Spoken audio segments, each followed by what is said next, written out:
Assalamualaikum warahmatullahi wabarakatuh. Sahabat Islam yang dirahmati oleh Allah, Nabi Idris sangat besar memberi kontribusi bagi umat manusia dengan kecerdasan dan kepintaran yang Allah berikan kepadanya, sehingga banyak penemuan Nabi Idris yang sangat membantu pekerjaan manusia hingga saat ini. Di antara mukjizat yang Allah berikan kepada Nabi Idris, yaitu beliau merupakan orang yang pertama menulis dan menemukan alat tulis. Nabi Idris juga merupakan orang yang pertama menjahit pakaian. Dirinya juga orang yang pertama kali memanfaatkan rasi bintang sebagai penunjuk arah, waktu yang tepat untuk bercocok tanam hingga memperkirakan kondisi cuaca. Dan dirinya juga ahli dalam perhitungan dan merawat kuda. Mukjizat lain yang Allah berikan padanya ialah Nabi Idris dapat merasakan kematian sebelum mati dan dapat melihat syurga dan neraka. Itu karena Nabi Idris memiliki sahabat daripada golongan malaikat. Nabi Idris ialah Nabi pertama yang menerima wahyu dari Allah melalui malaikat, sehingga Nabi Idris banyak memiliki sahabat daripada golongan malaikat, seperti yang kita jelaskan pada episod sebelumnya. Lalu bagaimanakah persahabatan Nabi Idris dengan saudaranya dari golongan malaikat hingga merasakan mati sebelum mati dan diberi izin untuk melihat neraka dan surga? Simak selengkapnya. Inilah mukjizat Nabi Idris bagian 2.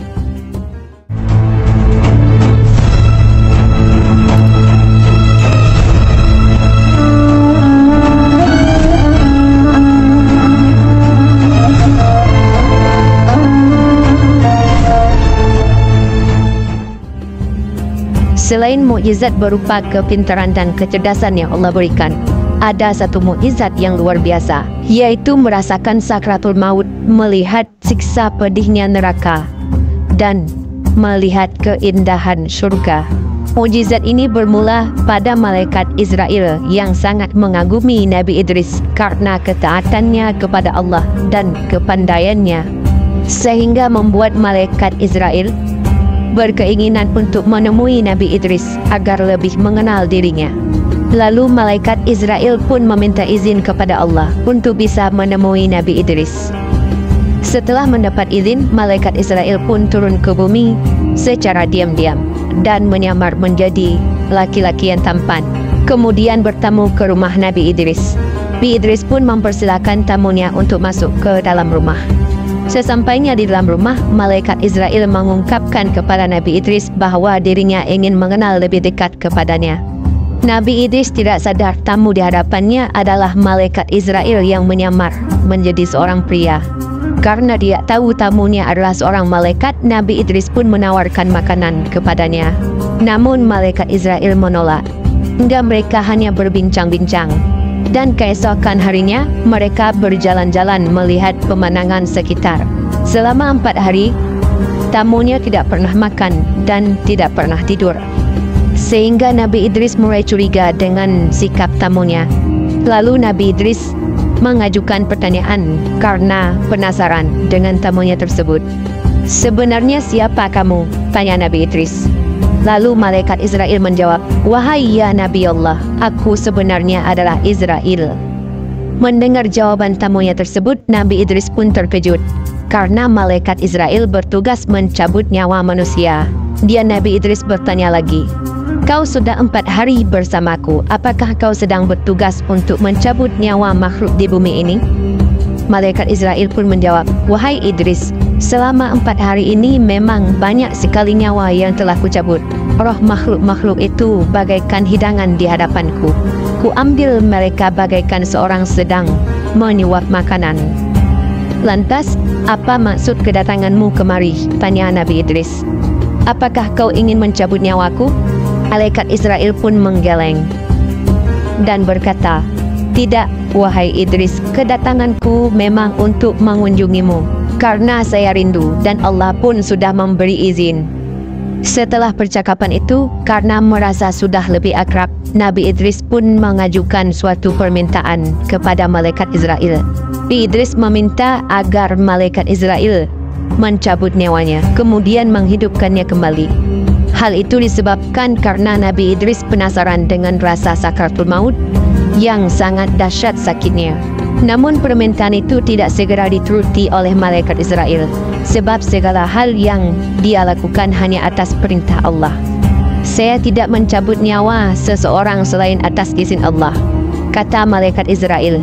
Namun karena ini adalah permintaan sahabatnya, malaikat Israel pun meminta izin kepada Allah, dan Allah memberikan izin untuk mencabut nyawa Nabi Idris.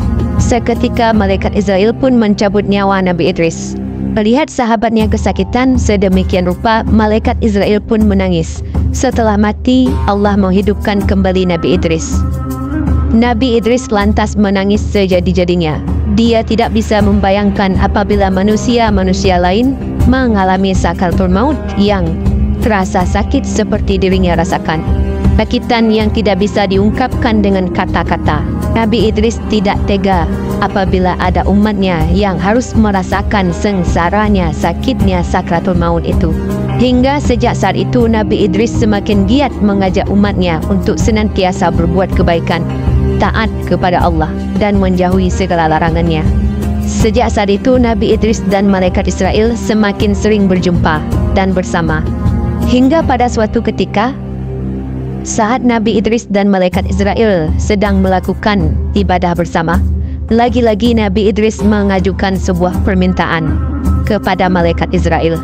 Nabi Idris berkata, "Wahai Israel, apakah kau bisa membawaku melihat dahsyatnya api neraka dan indahnya surga?"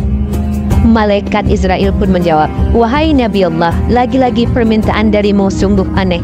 Mengapa kau meminta hal itu? Bahkan para malaikat pun takut melihat neraka, tetapi kau malah memintanya." Nabi Idris menjawab, "Jujur saja wahai Israel, aku takut sekali dengan azab Allah itu. Semoga iman dan takwaku kian bertambah setelah melihat neraka." Malaikat Israel pun lantas meminta izin kepada Allah untuk membawa Nabi Idris ke neraka. Permintaan itu pun dikabulkan oleh Allah. Mereka lalu pergi untuk melihat neraka. Saat hampir dekat dengan neraka, Nabi Idris langsung pingsan sebab dia melihat malaikat penjaga neraka yang sangat menakutkan. Ia menyeret dan menyiksa manusia-manusia yang mendurhakai Allah semasa hidup di dunia. Rupa-rupanya Nabi Idris tidak sanggup menyaksikan berbagai siksaan yang sungguh mengerikan itu. Seumur hidupnya tidak ada pemandangan yang lebih mengerikan dibandingkan dengan dahsyatnya api neraka. Api yang berkobar-kobar, bunyi yang bergemuruh menakutkan, dan hal-hal yang mengerikan lainnya. Dia tidak bisa membayangkan apabila hal itu menimpa umatnya kelak. Nabi Idris pun lantas meninggalkan neraka dengan tubuh lemas dan penuh rasa takut. Bayangan api neraka dan segala siksaan di dalamnya masih menghantui dirinya. Kemudian malaikat Israel mengantarkan Nabi Idris ke surga. Di sana Nabi Idris juga nyaris pingsan. Namun dia pingsan bukan karena takut atau melihat hal yang menakutkan. Sebaliknya, dia sangat takjub dan terpesona dengan segala keindahan yang tampak di depan matanya. Nabi Idris melihat sungai-sungai yang airnya begitu bening bagai kaca. Sementara itu di pinggir sungai terdapat pohon-pohon yang bagian batangnya terbuat dari perak dan emas. Dia juga melihat istana-istana untuk para penghuni surga. Sepanjang mata memandang ada pohon yang menghasilkan buah-buahan yang begitu segar, ranum, dan harum. Setelah puas berkeliling, malaikat Israel mengajak Nabi Idris pulang ke bumi. Namun Nabi Idris enggan pulang. Dia terlena dengan keindahan hingga ingin tetap berada di surga. Malaikat Israel pun memperingatkannya, "Wahai Nabi Allah, kamu boleh tinggal di sini setelah kiamat nanti. Setelah semua amal ibadah dihisab oleh Allah, barulah kamu bisa menghuni surga bersama para nabi dan orang-orang beriman lainnya." Nabi Idris pun mengangguk seraya berkata, "Aku akan terus beribadah kepada Allah hingga hari kiamat tiba." Ada kisah menarik yang masyhur di negara kita, yaitu di ketika Nabi Idris berada di dalam surga. Hingga sampai waktu untuk turun ke bumi, Nabi Idris meninggalkan sendalnya di surga. Lalu Nabi Idris berkata kepada Israel, "Wahai malaikat Israel, bahwa sandalku tertinggal di surga." Nabi Idris melakukan hal tersebut dengan harapan supaya dikembalikan dirinya ke surga. Namun karena perjanjian sudah disetujui di awal, bahwa hanya melihat bukan tinggal, maka turunlah Nabi Idris bersama malaikat Israel, sehingga sendalnya tertinggal di dalam surga. Sesampainya di bumi, Nabi Idris semakin giat dan semakin teguh dalam berdakwah kepada umatnya, sehingga Allah mengangkat amal ibadah Nabi Idris setiap harinya seperti amalan seluruh anak-anak Adam. Seperti disebutkan di dalam kitab Qisasul Anbiya, Ibnu Abbas bertanya kepada Ka'ab, apa maksud firman Allah kepada Idris, dan kami telah mengangkatnya ke martabat yang tinggi? Ka'ab pun menjawab, adapun Nabi Idris, Allah mewahyukan padanya, sungguh setiap hari aku mengangkat untukmu seperti amalan seluruh keturunan anak Adam. Nabi Idris kemudian ingin meningkatkan amalannya. Ia kemudian didatangi temannya dari golongan malaikat. Nabi Idris pun berkata, sungguh Allah mewahyukan kepadaku ini dan itu. Maka bicaralah kamu kepada malaikat maut, agar sudilah dia menangguhkan ajalku supaya amalku makin bertambah. Malaikat itu akhirnya membawa Nabi Idris di antara kedua sayapnya, kemudian naik ke langit. Sesampainya di langit keempat, malaikat Israel pun berjumpa dengannya. Malaikat yang membawa Nabi Idris kemudian mengemukakan pesan dari Nabi Idris untuk supaya ditangguhkan ajalnya. Malaikat Israel pun bertanya, sekarang Nabi Idris di mana? Dijawablah oleh malaikat itu, dia ada di pundakku. Malaikat Israel pun berkata, terjawab sudah rasa heranku.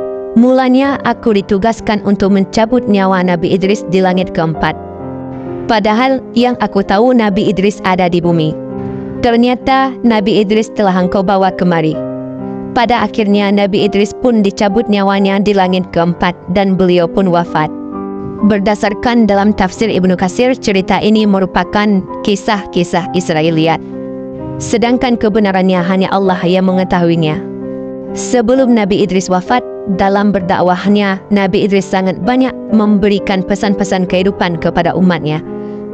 Pesan-pesan tersebut berisi ajaran-ajaran agar manusia dapat hidup lebih baik. Di antaranya, salat jenazah sebagai bentuk penghormatan, karena pemberi syafaat hanyalah Allah, sesuai dengan amal dan perbuatannya. Dia juga mengingatkan kaumnya bahwa sebesar apapun rasa syukur yang kita ucapkan, tidak akan mampu menandingi nikmat Allah yang telah diberikan. Nabi Idris juga mengingatkan umatnya untuk selalu menyambut seruan Allah secara ikhlas dan salat, berpuasa, menaati semua perintahnya, serta menjauhi semua larangannya.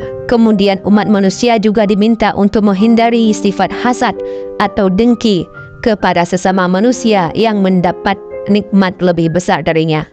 Nabi Idris juga mengingatkan umatnya bahwa kegiatan menumpuk harta sama sekali tidak bermanfaat bagi diri sendiri, kecuali membagikan harta tersebut kepada orang yang membutuhkannya. Kehidupan hendaknya dijalani dengan penuh hikmah dan kebaikan. Wallahu a'lam bishawab. Jangan lupa subscribe channel kami supaya tidak ketinggalan episode selanjutnya. Terima kasih atas supportnya. Wassalamualaikum warahmatullahi wabarakatuh.